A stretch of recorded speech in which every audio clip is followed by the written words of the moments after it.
Volám sa Marek Kubačka. Lyžujem 6 rokov, ale ako nevidiaci lyžujem asi tak 2 roky. Mne to lyžovanie dáva radosť, hlavne som rád, že lyžujem, baví ma to. Nezáleží ako na tých, až tak na tých výsledkoch, že na pohári alebo tak. Mne záleží na tom, že či tu teraz zídem dole a aby som dobre zišiel, aby som nespadol, proste bez problémov. 3, 2, 1, go! A poď!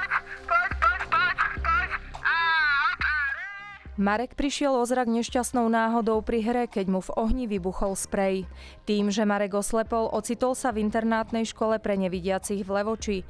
Tam stretol svojho budúceho navádzača Jozefa Cirbusa, ktorý založil sociálny klub nevidiacich a slabozrakých športovcov a vybudoval na Slovensku systém navádzania. Pamätám si jednu vec, že boli majstrovstvá Európy na plejsách, otvorené, kde boli pretekári z celého sveta a na štarte obrovského slalomu, ktorý sme napokon potom s Radom Dodašom vyhrali, ma oslovil pán Kubačka, že má nevidiaceho syna a že chcel by lyžovať. Ja som povedal, že pán Kubačka, uvedomte si, že to nie je dvakrát vhodný čas, keď som už pred štartom pár sekúnd a vy sa ma tu pýtate na to, či budem navázať vášho nevidiaceho syna. Takže úvod bol asi tako a potom to už nabralo po majstrovstvách iný smer. No začínali sme, pamätám si, na plejsa, boli také prvé tréningy, to som väčšinou lyžoval dozadu, držal som už špičky, aby pochopil vôbec ten obojstranný prívrat, čiže pluh. A potom sa to postupne zrýchlovalo až do dnešnej podoby, veľmi jednoduché.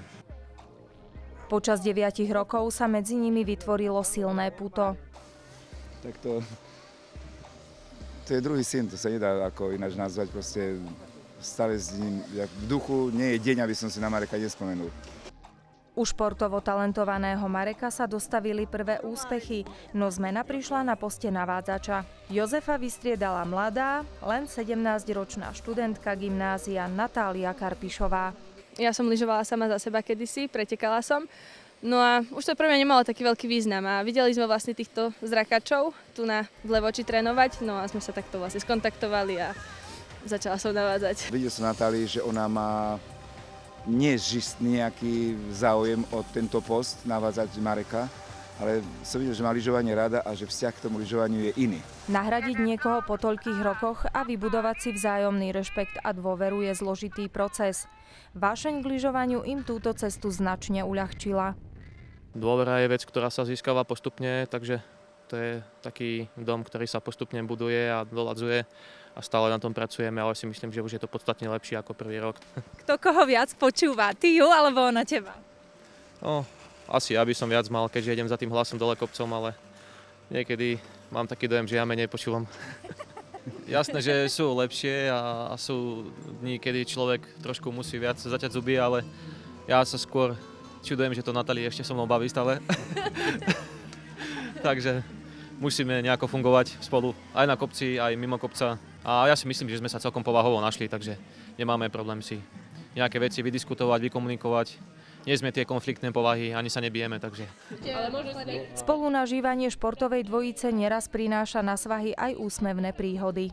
To vlastne bolo na našom prvom sústredení na Tuxe, kde nás pán riaditeľ Marek, bývalý navádzač, čakal v kaviarni a povedal, že máme za ním prísť. No a my keď sme v podstate za ním prišli, bolo tam strašne veľa ľudí a ja som ho nevedela nájsť, tak som sa Mareka opýtala, že či ho vidí, lebo ja som ho nevidela. Spoločné tréningy a preteky nie sú však len o radosti a smiechu.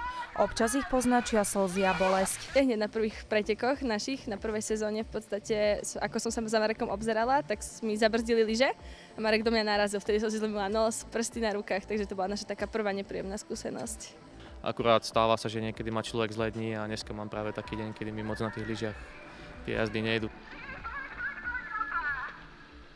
Odhodlanie a trpezlivosť Mareka a Natáliu priviali až do reprezentačného paralympijského tímu, ktorý reprezentoval Slovensko v Soči. Zatiaľ, čo mám informácie, bude asi jediný v Soči štartovať v tejto kategórii a preto vravím, že je to rarita, lebo na svete je len veľmi málo takýchto pretekárov, ktorí je úplne nevidiacich.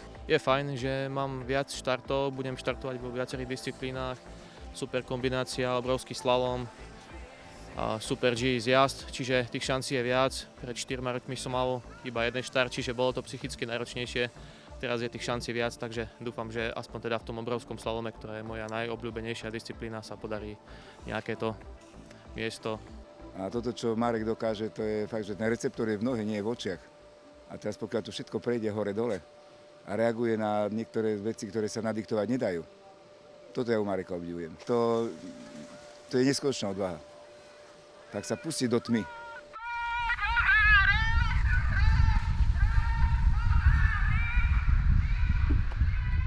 Now this is Maciej Krezel, Marek Kubaka, of Slovakia, and he skis in the B1 class, letter E, 15 centimeters by 15 centimeters from a distance of 25. But it's going to be close. He might be, he might be. No, he's just outside.